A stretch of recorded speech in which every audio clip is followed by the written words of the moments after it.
Hello and welcome to episode 38 of our podcast, Smart Consulting Sourcing, the podcast about consulting procurement. My name is Hélène and I'll be your host today. Each week, I'll give you the keys to better use, manage, and source consulting services. This week, I'll discuss how to better manage consulting projects. Last week, I explained how clients can benefit from providing and receiving feedback from consultants not selected on a project. And we saw that by providing feedback to the other consultants, you will improve supplier competitiveness and ultimately increase the potential for positive outcome. But more importantly, this will help you toward better project implementation. Also, asking for feedback will position you as being committed to good practices, openness, and transparency. When you're buying services, and in particular intangible services like consulting, the bulk of the work comes after the procurement process has ended. Because you have to monitor and manage the outcomes of the project, but you have also to manage the project itself. Because consulting projects very rarely play out as they were planned. So let me give you 6 tips to better manage consulting projects. It's really important to get organized to manage your project. Because managing a consulting project is first and foremost managing a project, and the same principles apply. So to maximize the chances of success, you will need to manage 3 elements. 1, stakeholders.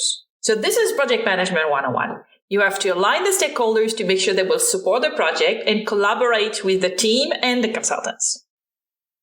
Number 2, the project. You need to put in place the best practices for project management. So it's defining the work plan, clarifying the roles and the responsibilities, and putting in place a clear governance.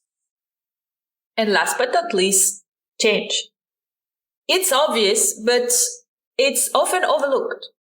Change management is a key success factor for consulting projects. So you have to anticipate the resistance to change in the teams impacted by the project and define strategy to address each situation.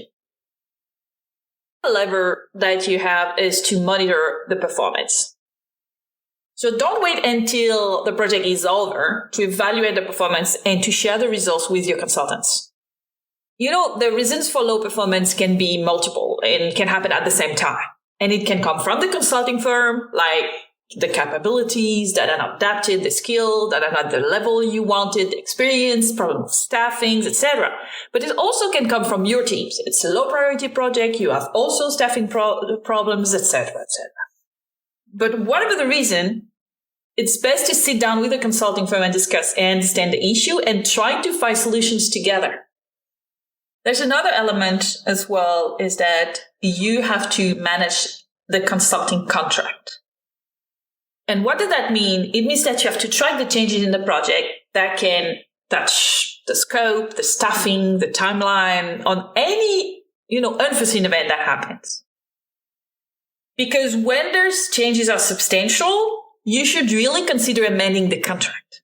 In any case, big or small, keep a trace of the changes in the minutes of the steering committees.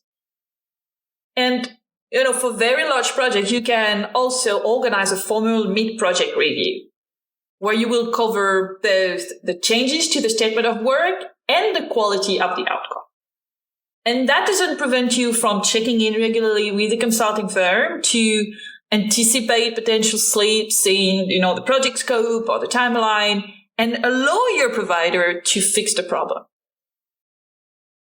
Consider that the consulting firm is your partner with a common objective, the success of your project. So you have to be unbending on the quality of the outcomes, but you also have to give them feedback on their performance and visibility on payments. Another best practice is to anticipate and prepare for when the consultant departs. So maybe you have prepared the transition from the start, you have included everything you needed in the RFP, a transition plan, and regular check-ins and deliverable. That's great.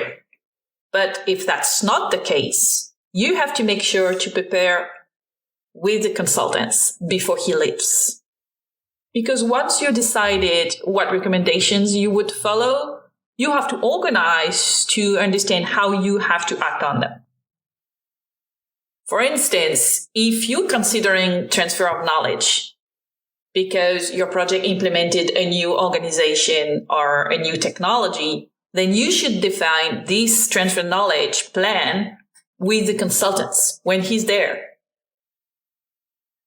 Sometimes consulting projects have to be closed earlier than expected. And you have to be able to end a project and a contract earlier. Because many changes can happen between the moment you decide to work with a consultant and the end of the consulting project. So the context of the project can change, or maybe part of the management team has been replaced. And if that's the case, continuing the project as it is might just be a loss of time, energy, and money. So you need to find ways to adapt the scope to your needs. And if it means terminating the contract and the consequences are acceptable, then do it. But you need to close the project neatly, whether it's early or not. So don't rush into it. Take the time to analyze the impact of the termination and the probability of success to find another consulting firm that will deliver on the project efficiently. And prepare how you will communicate with your teams. So at that point, you should have paid the consulting provider based on the delivery and accrued the budget until the end of the project. But keep the last invoices on your desk until you're sure that the project is delivered in full, because that will give you enough leverage to get back to finish the project. When you think the project is closed, then you have to approve the invoices for payment and take the time to debrief the consultant on their performance.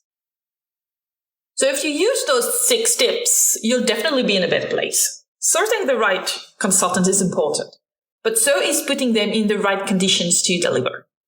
Too many projects fail because the client is not managing them properly. So don't be that guy who buys a fancy new toy and leaves it on the shelf, right?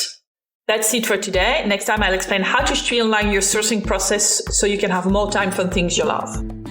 In the meantime, if you have any questions or want to learn more about what we do at Consulting Quest, just send me an email at hélène.laffitte with 2 F and 2 T's at consultingquest.com. You can also have a look at our website, smartconsultingsourcing.com, to know more about our book and download free templates and guides to improve your consulting sourcing. Bye and see you next week. Au revoir.